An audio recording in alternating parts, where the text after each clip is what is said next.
अज़ीज़ तलबा अस्सलामु अलैकुम।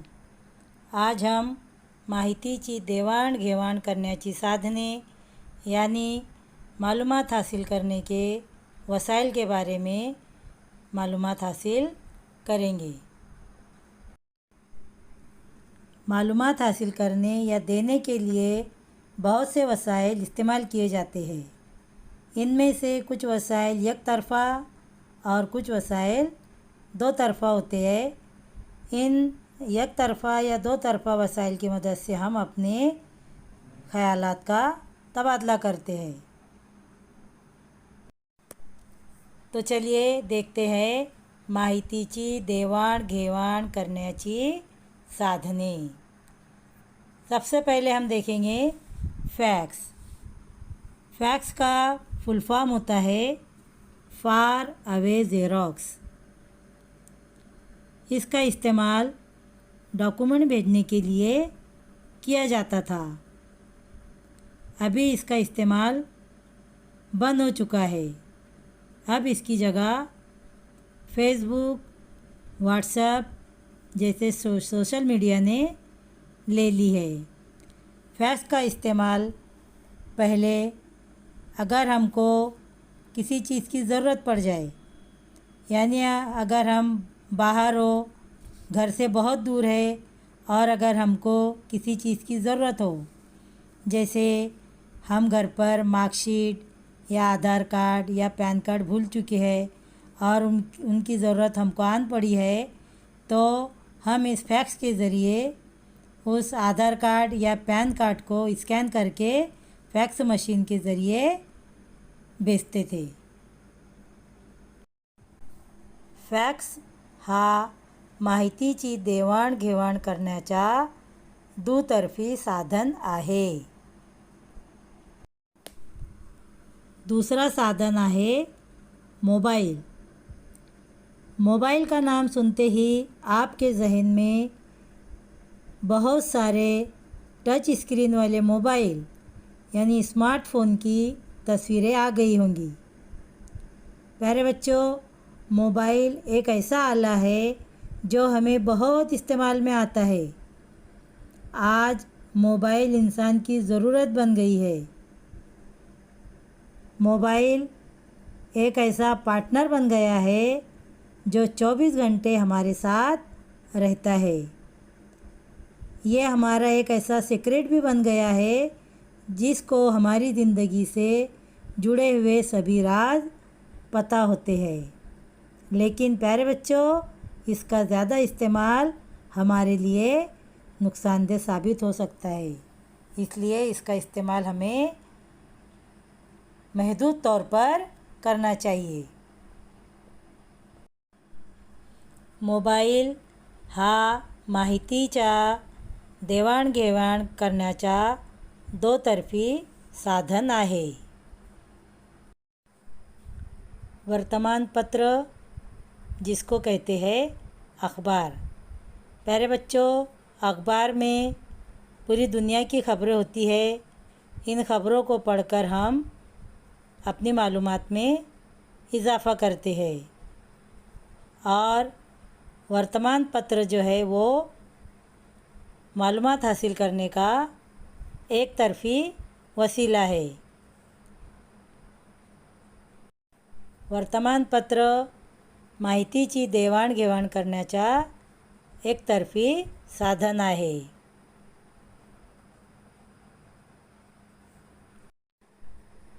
मुलाकात यानी इंटरव्यू।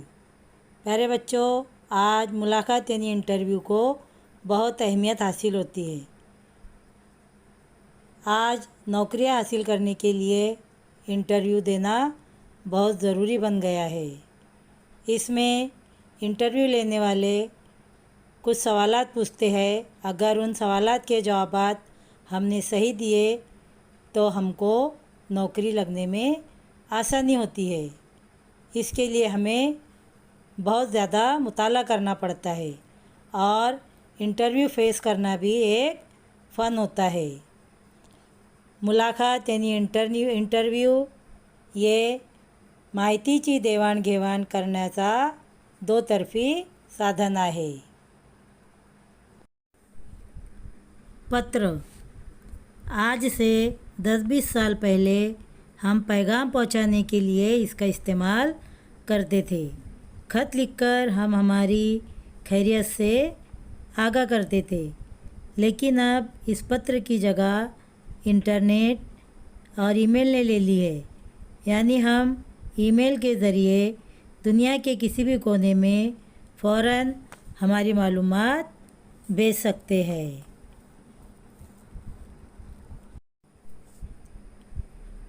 पत्र हा माहितीची देवाणघेवाण करण्याचा दुतर्फी साधन आहे.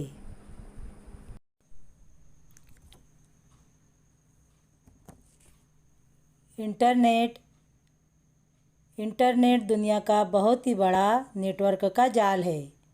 यहाँ पर सभी नेटवर्क एक दूसरे के साथ जुड़े होते हैं जो हर किस्म की मालूमात और सहूलियात फराहम करते हैं.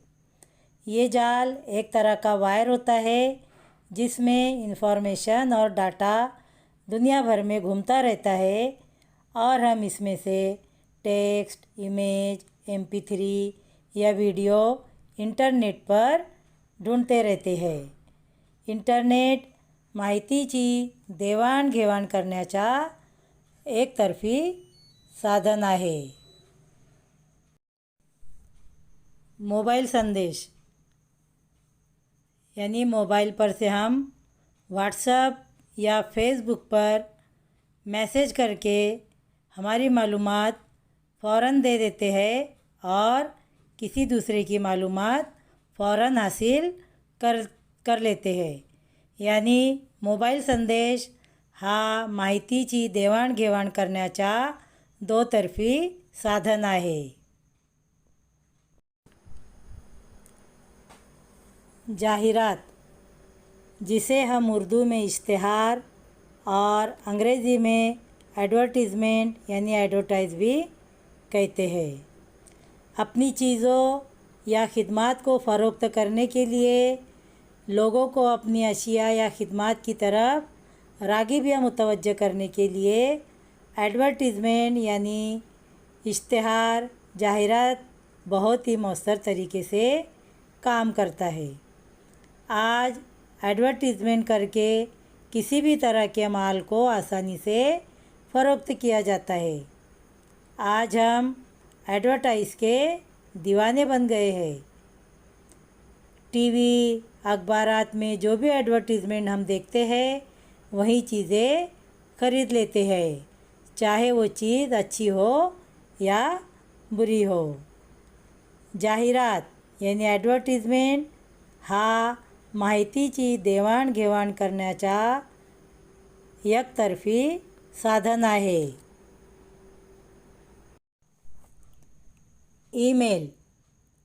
ईमेल का फुल फॉर्म होता है इलेक्ट्रॉनिक मेल.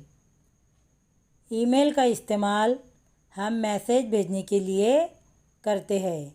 यानी ईमेल मैसेज भेजने के लिए इस्तेमाल किया जाता है.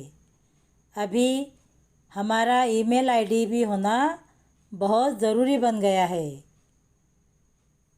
हम सबका ईमेल आईडी होना बहुत ज़रूरी है क्योंकि ये हमारा वर्चुअल एड्रेस होता है. इलेक्ट्रॉनिक मेल यानी ईमेल माहितीची देवाणघेवाण करण्याचा दुतर्फी साधन आहे. रेडियो. टीवी और मोबाइल से पहले रेडियो पर ख़बरें, दुनिया भर के हालात, गाने, क्रिकेट की कॉमेंट्री, इंटरव्यू और दूसरे मुख्तलिफ़ प्रोग्राम सुनते थे. रेडियो के प्रोग्राम सुनने से लोगों के काम नहीं रुकते थे, जिस तरह आज टीवी के सामने बैठने से काम रुक जाते हैं. रेडियो पर ज़्यादातर BBC लंदन और ऑल इंडिया रेडियो पर गीतों की फरमाइश की जाती थी और गीतों को सुनकर लुत्फ़अंदोज़ हुआ जाता था। लेकिन अब रेडियो की जगह टीवी पर चैनल की भरमार ने और स्मार्टफोन ने ले ली है। रेडिओ हा माहितीची देवाणघेवाण करण्याचा एकतर्फी साधन आहे।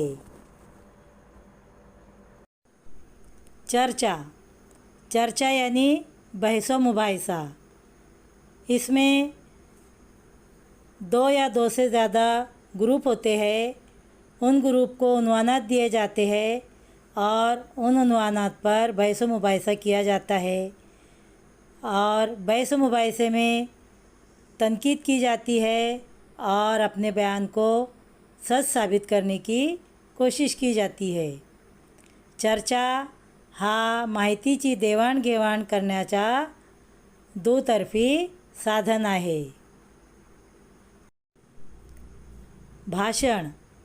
भाषण यानी तकरीर के ज़रिए हम अपने ख़यालात को दूसरों तक पहुंचाते हैं। आप अपनी स्कूल में या फिर किसी प्रोग्राम में तकरीर करने वालों से यानी मुकर्रिर से बहुत सारी तकरीरें सुनते हैं। इनमें तकरीर करने वाला अपनी मालूमात में इजाफ़ा करता है। भाषण हा माहितीची देवाणघेवाण करण्याचा एकतर्फी साधन आहे। तर मुलांनो, आज आपण माहितीची देवाणघेवाण करण्याचे साधन कोणते आहे आणि कोणते साधन एकतर्फी आहे आणि कोणते साधन दोतर्फी आहे याच्याबद्दल आपण माहिती घेतली आहे।